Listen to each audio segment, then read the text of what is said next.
సమరం న్యూస్ ఛానల్కు స్వాగతం. ఈనాటి ముఖ్యాంశాలు: కల్తీ కోసమే కుట్ర, నిబంధనల సడలింపే అసలు కారణం, కల్తీ నెయ్యిపై సిట్ తేల్చిన నిజమిది, ఏఐతో దేశంలో ఉద్యోగాలకు పెనుముప్పు, అమరావతి అవకాశాల గని, చేసేది హోంగార్డ్ ఉద్యోగం, అక్రమాస్తులు 20 కోట్ల రూపాయలు, మళ్ళీ సమాజాన్ని వెనక్కి తీసుకెళ్తున్నామా, కృత్రిమ మేధలో తెలుగు యోధ, దీర్ఘవ్యాధుల గురించి ప్రతి ఒక్కరికి అవగాహన అవసరం, హృద్రోగులు గుడ్లు తినొచ్చా? ఈరోజు వార్తలను చూద్దాం. కల్తీ కోసమే కుట్ర, నిబంధనల సడలింపే అసలు కారణం, కల్తీ నెయ్యిపై సిట్ తేల్చిన నిజమిది, ముందస్తు ప్రణాళిక రచించి అమలు చేసిన కుట్ర. 1-2 కాదు, ఏకంగా 60 లక్షల కిలోల కల్తీ నెయ్యిని టీటీడీకి అంటగట్టారు. శ్రీవారి లడ్డూ ప్రసాదాన్ని అపవిత్రం చేశారు. సుప్రీంకోర్టు నియమించిన సిట్ స్వయంగా ఈ విషయం తేల్చింది. మంచిది మాకు అక్కర్లేదు, రంగు వాసన ఉంటే చాలు, కల్తీ నెయ్యే కావాలి అనేలా జగన్ సర్కార్ హయాంలో వ్యవహరించారు. 2020లోనే దీనికి స్కెచ్ వేశారని సిట్ తేల్చింది. అంతకుముందు దాకా ఉన్న కఠినమైన నిబంధనలను వ్యూహాత్మకంగా సడలించేశారు. అప్పుడు టీటీడీ చైర్మన్గా ఉన్నది వైవి సుబ్బారెడ్డి, టీటీడీ కార్యనిర్వహణాధికారిగా పనిచేసింది ఇప్పుడు అదే పదవిలో ఉన్న అనిల్ కుమార్ సింఘాల్. నిబంధనల సడలింపు ఫలితంగా నాణ్యతా ప్రమాణాలకు రక్షణ కవచంలా ఉన్న అర్హతలు చెరిగిపోయాయి. ఊరు పేరు లేని, ఒక్క ఆవు లేని, చుక్క పాలు సేకరించని ఉత్పత్తి కంపెనీలు నెయ్యి సరఫరా కాంట్రాక్టు దక్కించుకున్నాయి.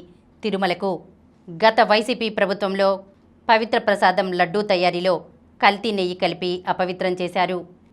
కోట్లాది మంది భక్తుల మనోభావాలతో ఆటలాడుకున్నారు. టీటీడీ నిబంధనలను అడ్డగోలుగా మార్చేసి టన్నుల కొద్దీ కల్తీ నెయ్యి కొనుగోలు చేసి ప్రసాదాల్లో కలిపేశారు.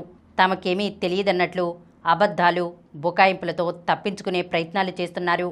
2019 నుంచి 2024 వరకు టీటీడీ నెయ్యి కొనుగోలులో ఏం జరిగింది, ఏ నిబంధనలను ఎప్పుడు సవరించారు, ఏ ఉద్దేశంతో నిబంధనలు మార్చారు, కల్తీ ఎలా జరిగింది వంటి వివరాలు మొత్తం వెలుగులోకి వచ్చాయి. ఏఐతో దేశంలో ఉద్యోగాలకు పెనుముప్పు. 3వ అతిపెద్ద ఆర్థిక వ్యవస్థగా అవతరించాలని పరితపిస్తున్న భారత్ ఒకవైపు అవకాశాలు, మరోవైపు పెనుముప్పులు పొంచి ఉన్న 4 రోడ్ల కూడల్లో నిలబడిందని జాతీయ ఆర్థిక సర్వే అభిప్రాయపడింది. ముఖ్యంగా ప్రపంచాన్ని ఊపేస్తున్న ఏఐ విప్లవాన్ని అందిపుచ్చుకుంటే అమెరికా తర్వాత అత్యధిక ఏఐ లిబరేట్స్ ఉన్న భారతదేశం జీడీపీ పరంగా ఎక్కడికో వెళ్ళిపోతుందని అంచనా వేస్తోంది. అయితే బడా కంపెనీలన్నీ ఏఐ రంగంలో లక్షల కోట్ల డాలర్ల పెట్టుబడులు కుమ్మరించిన నేపథ్యంలో ఏమైనా తేడా వస్తే మొత్తం ప్రపంచ ఆర్థిక వ్యవస్థే 2008 తరహా సంక్షోభంలో కూరుకుపోతుందని ఆందోళన వ్యక్తం చేసింది. ఇలా జరిగే అవకాశం 10-20% వరకు ఉందని, దాన్ని విస్మరించలేమని చెప్పింది. అదే జరిగితే మనుగడ పోరాటంలో భాగంగా మహా ఐటీ కంపెనీలు పెట్టే బడ్జెట్ కోతల్లో ప్రధానంగా సమిధలయ్యేది భారతీయ వైట్ కాలర్ ఉద్యోగులేనని హెచ్చరించింది. ఏఐ అమల్లోకి వచ్చిన 2022 నుంచి రొటీన్ ఉద్యోగాల కోతలు మొదలయ్యాయని, ఆర్థిక సంక్షోభం ఖాయమైతే తీవ్రత ఊహించలేని విధంగా ఉంటుందని అప్రమత్తం చేసింది. అమరావతి అవకాశాల గని. కేంద్ర ఆర్థిక మంత్రి నిర్మలా సీతారామన్ గురువారం పార్లమెంట్లో ప్రవేశపెట్టిన 2025-26 ఆర్థిక సర్వేలో ఆంధ్రప్రదేశ్ గురించి ఆసక్తికర విషయాలు పొందుపరిచారు. ప్రధానంగా రాజధాని అమరావతి, రెవెన్యూ లోటు, ద్రవ్యోల్బణం గురించి ప్రస్తావించారు. అమరావతి నూతన గ్రీన్ఫీల్డ్ నగరంగా అవతరిస్తోందని, ఏమీ లేని స్థాయి నుంచి ప్రజలు సౌకర్యంగా జీవించే పట్టణ ప్రాంతంగా అభివృద్ధి చెందుతున్న ఈ నగరం అరుదైన అవకాశాలను కల్పిస్తున్నట్లు సర్వే పేర్కొంది. దేశంలో టాప్ 10 జీవనయోగ్య నగరాల్లో విజయవాడ, తిరుపతి కూడా ఉన్నాయని వెల్లడించింది. పట్టణీకరణ జరుగుతున్న ఇతర ప్రధాన నగరాల్లో మాదిరిగా అమరావతిలో జనసాంద్రత అత్యధికంగా లేదు. మౌలిక సదుపాయాలు, ఉపాధి అందుబాటులో ఉన్నాయి. ఈ దిశగా సరైన ప్రణాళికతో అభివృద్ధి చేస్తే భవిష్యత్ సమస్యలను నివారించవచ్చు. ట్రాఫిక్ గందరగోళం, అక్రమ కాలనీలు, సేవల్లో లోపాలు ఏర్పడక ముందే ప్రణాళికాబద్ధంగా అభివృద్ధి చేయడం అవసరమని సూచించింది. వ్యాపార సంస్కరణల కార్యాచరణ ప్రణాళికల ద్వారా రాష్ట్రంలో వ్యాపార వాతావరణాన్ని మెరుగుపరిచారు. పర్యావరణ అనుమతులను వేగంగా మంజూరు చేస్తున్నారు.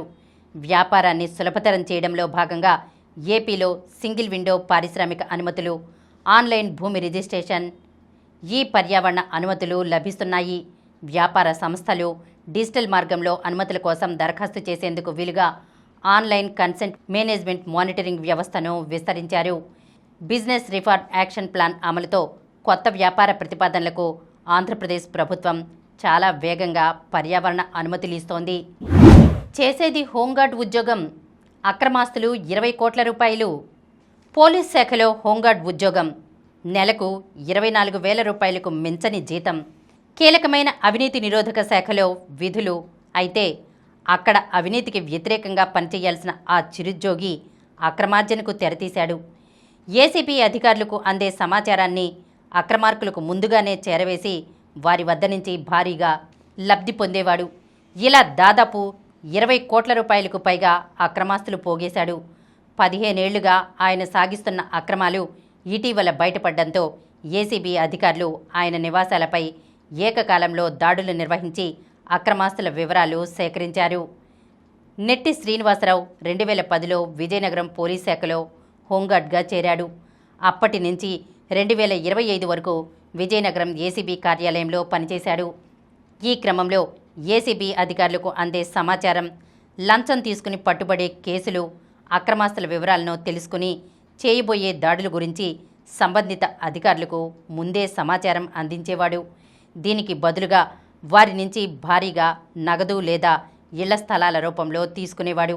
ఇటీవల సబ్ రిజిస్ట్రార్ కార్యాలయంలో ఏసీబీ అధికారులు ఆకస్మిక తనిఖీలకు వెళ్తున్నారనే కీలక సమాచారాన్ని ముందుగానే సంబంధిత అధికారులు సిబ్బందికి శ్రీనివాసరావు చేరవేశాడు. దీంతో వారు అక్రమాస్తులు పట్టుబడకుండా జాగ్రత్త పడ్డారు. ఏసీబీ అధికారులకు అనుమానం వచ్చి శ్రీనివాసరావు కదలికలపై నిఘా పెట్టారు. ఏడాది క్రితం అతన్ని జిల్లా పోలీస్ కార్యాలయానికి పంపివేశారు. అప్పటి నుంచి శ్రీనివాసరావు గురించి పూర్తి సమాచారం సేకరించారు. మళ్ళీ సమాజాన్ని వెనక్కి తీసుకెళ్తున్నామా? యూజీసీ తీసుకొచ్చిన కొత్త నిబంధనలపై సుప్రీంకోర్టు స్టే విధించింది. ఉన్నత విద్యాసంస్థల్లో సమానత్వాన్ని పెంపొందించేందుకంటూ యూజీసీ తెచ్చిన నిబంధనలను సవాల్ చేస్తూ దాఖలైన పిల్పై CJI justice Suryakant, justice Joymalya బాగ్చిల ధర్మాసనం గురువారం విచారణ జరిపింది. ఈ సందర్భంగా కీలక వ్యాఖ్యలు చేసింది. యూజీసీ విధి విధానాలు అస్పష్టంగా ఉన్నాయని, వాటిని దుర్వినియోగం చేసే ప్రమాదం ఉందని ఆందోళన వ్యక్తం చేసింది. కొత్త నిబంధనల వల్ల తీవ్ర పరిణామాలు ఎదుర్కోవలసి ఉంటుందని వ్యాఖ్యానించింది. స్వాతంత్ర్యం వచ్చిన ఇన్ని దశాబ్దాల తర్వాత దేశంలో కులవివక్ష లేని సమాజం కోసం మనం ఏం సాధించాం? ఈ విషయంలో మనం మళ్ళీ సమాజాన్ని వెనక్కి తీసుకెళ్తున్నామా అనే భావన కలుగుతోంది. దక్షిణాది, ఈశాన్య రాష్ట్రాలు సహా దేశంలోని పలు ప్రాంతాల నుంచి వచ్చే విద్యార్థులు తమ సంప్రదాయాలకు అనుగుణంగానే వ్యవహరిస్తారు.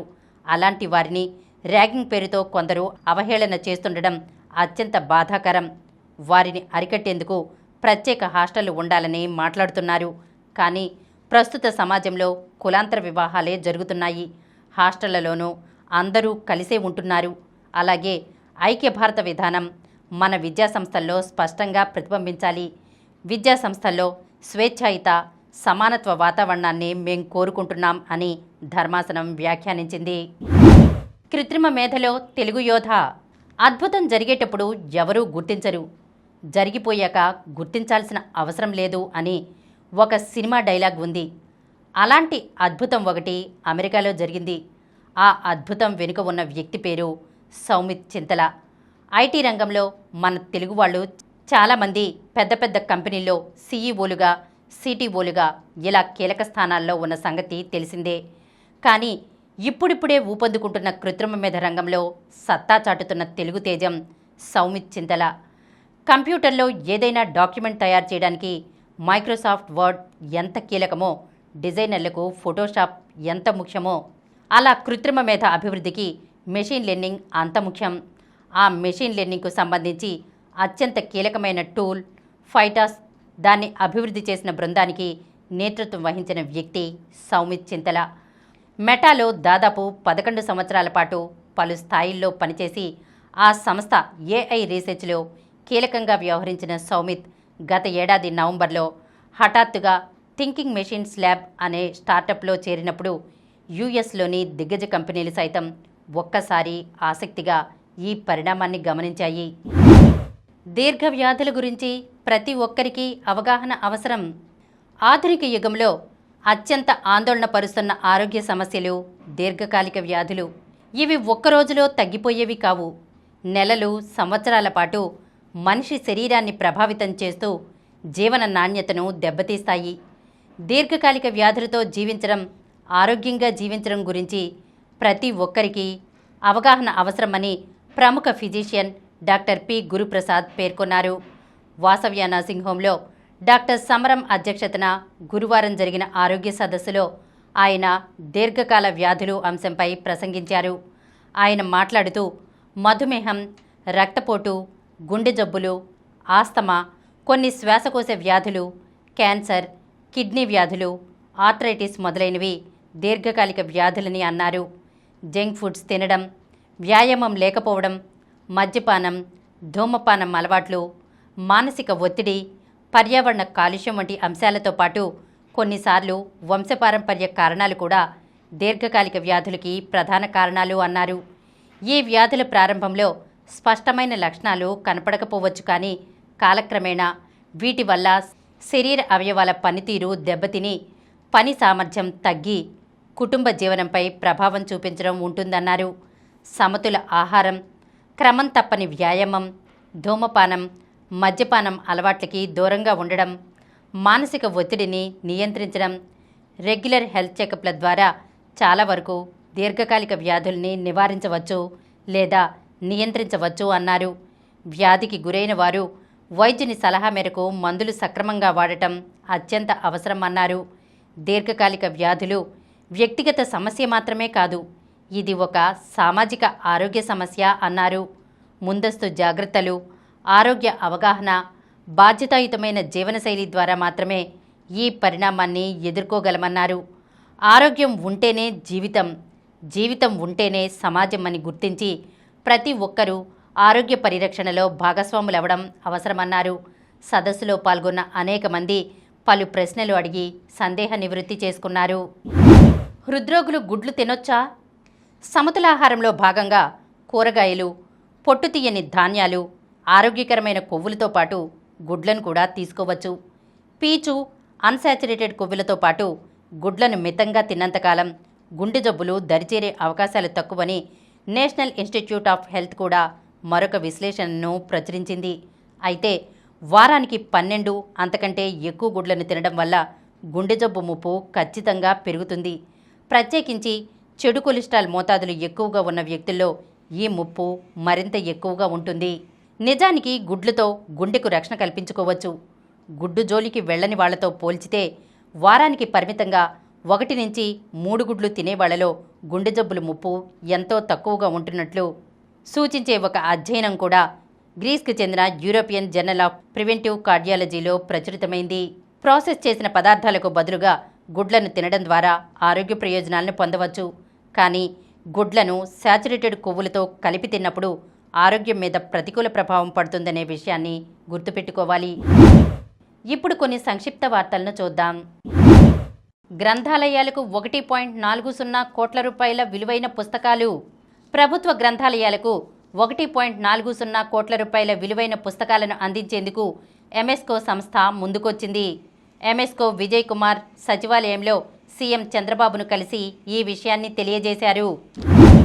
జనగణనపై ప్రజలకు విస్తృత అవగాహన. సిఎస్ రాష్ట్రంలో జనాభా లెక్కల సేకరణ 2027పై ప్రజలకు విస్తృత అవగాహన కల్పించాలని ప్రభుత్వ ప్రధాన కార్యదర్శి కె విజయానంద్ ఆదేశించారు. ఆస్ట్రేలియన్ ఓపెన్ ఫైనల్లో Sabalenka versus Rybakina. Top seed Aryna Sabalenka, 5వ seed Elena Rybakina Australian open మహిళల సింగిల్స్ టైటిల్ కోసం అమీతుమీ తేల్చుకోనున్నారు. గురువారం జరిగిన సెమీఫైనల్లో బెలారస్ భామా సబలెంకా 6-2, 6-3తో 12వ సీడ్ ఉక్రెయిన్ స్టార్ స్విటోలినాను చిత్తు చేసింది. చేతన్ అజేయ శతకం. చేతన్ అజేయ శతకంతో చెలరేగడంతో ఆంధ్రతో రంజీ మ్యాచ్లో నాగాలాండ్ భారీ స్కోరు దిశగా సాగుతోంది. గురువారం ఆరంభమైన మ్యాచ్లో నాగాలాండ్ తొలి ఇన్నింగ్స్లో 6 వికెట్ల నష్టానికి 322 పరుగుల స్కోరు చేసింది. ఫైనల్ చేరిన ఆర్సీబీ మహిళల ప్రీమియర్ లీగ్లో రాయల్ ఛాలెంజర్స్ బెంగళూరు ఫైనల్కు దూసుకెళ్లింది. గురువారం యూపీ వారియర్స్తో జరిగిన తమ చివరి గ్రూప్ మ్యాచ్లో ఆర్సీబీ 8 వికెట్ల తేడాతో నెగ్గింది. మరిన్ని వార్తా విశేషాలతో రేపటి సమరం న్యూస్ ఛానల్లో మళ్ళీ కలుద్దాం. ప్రతిరోజు వార్తా విశేషాల కోసం అనతి కాలంలోనే 21 కోట్ల వ్యూస్ సాధించిన సమరం ఛానల్ సమర్పించు సమరం న్యూస్ ఛానల్కు సబ్స్క్రైబ్ చేయండి, లైక్ చేయండి, మీ ఫ్రెండ్స్కు షేర్ చేయండి. అలాగే ప్రక్కనున్న గంట సింబల్ని ప్రెస్ చేయడం మర్చిపోకండి.